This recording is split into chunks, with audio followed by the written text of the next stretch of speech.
Today, I wanted to talk about doing things when we don't feel like doing them.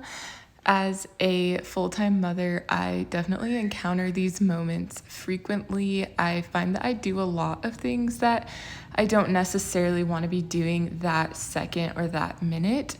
But the Lord has shown me a lot of things in this season of my life to really help me grow more into the image of His Son. And so I wanted to share a few verses before I say any more because God's words are way more impactful and important than my own.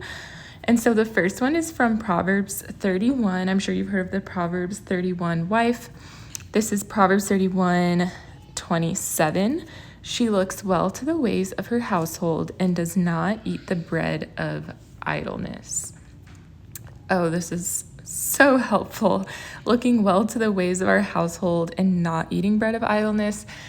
I have always seen myself as a very productive person, but when I became a mother, I realized that that is not always true.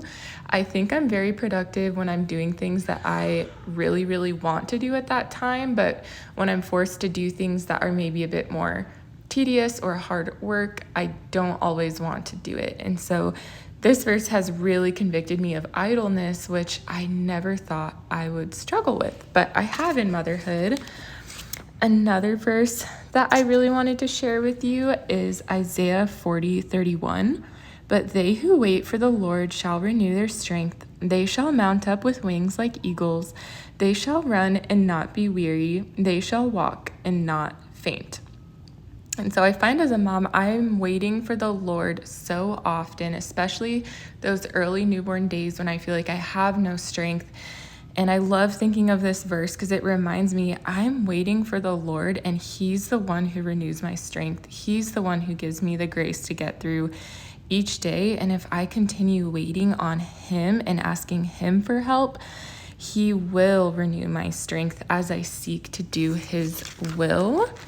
The next verse is Matthew 16:24.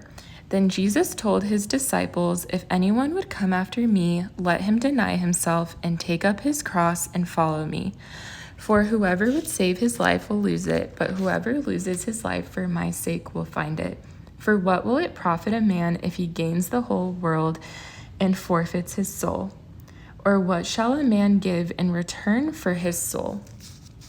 And I think about this verse a lot too, that if we really truly are following Jesus, we need to be denying ourselves, taking up our own sufferings, our own cross, and following after Him.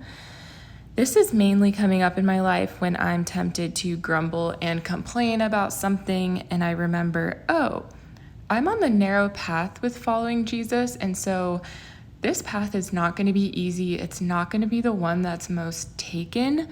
But I am blessed by taking up my cross and following after Him. So I hope these verses speak to you in your own life. Maybe you're going through some of those things that I'm being sanctified in as well. The last verse I wanted to share was Colossians 3:22, and it says, bondservants, obey in everything those who are your earthly masters, not by way of eye service as people pleasers, but with sincerity of heart, fearing the Lord. Whatever you do, work heartily, as for the Lord and not for men, knowing that from the Lord you will receive the inheritance as your reward. You are serving the Lord Christ. And so this verse really is just so encouraging because as wives, we are, in a sense, bondservants to our husband. Even though we have equal value as the wife, our husband does have authority over us given to them by Christ. And so I want to obey the things that my husband wants me to be doing. And even though he is an earthly master in a sense, I'm really doing it for Christ. And I want to make sure I'm not doing it by way of eye service, just seeming to do the right thing when people are watching me as a people pleaser, but with sincerity of heart, I want to be fearing the Lord and doing it out of genuineness and out of true love for the Lord, even when nobody's watching, which as a stay-at-home mother, usually nobody is watching me other than the kids. And so, whatever I do, I want to work heartily as for the Lord and not for men. So, if you're struggling at all with there being a lot of things that you don't want to do, let's just do them anyway. It's so blessed to obey the Lord. An example for me recently has been at the end of the day when I'm really, really tired.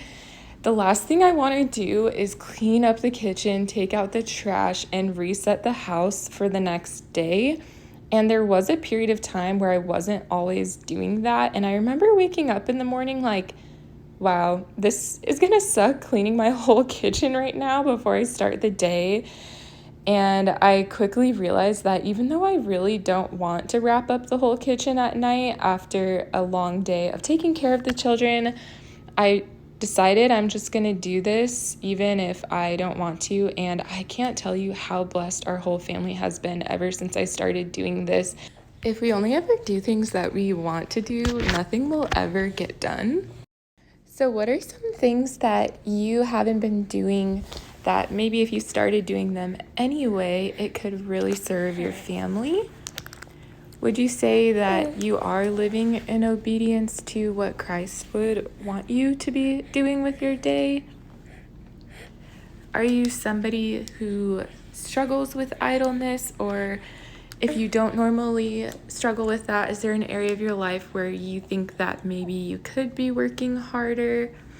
I don't want to negate the need for rest, but I think that sometimes we can overestimate how much rest we need. I think in our culture, there is definitely this exalted view of not taking care of your household and neglecting it, like mommy wine culture, or just hold your baby, the dishes can be done later. And I think that even though it's good to empathize with the hard seasons and to be compassionate, we should never have a pattern of neglecting our households. And so, do you think you've fallen for this lie that our culture has said, which is that the dishes can wait later, but then they wait again and again and again, and then you always have a sink full of dishes, and then your house is always really dirty?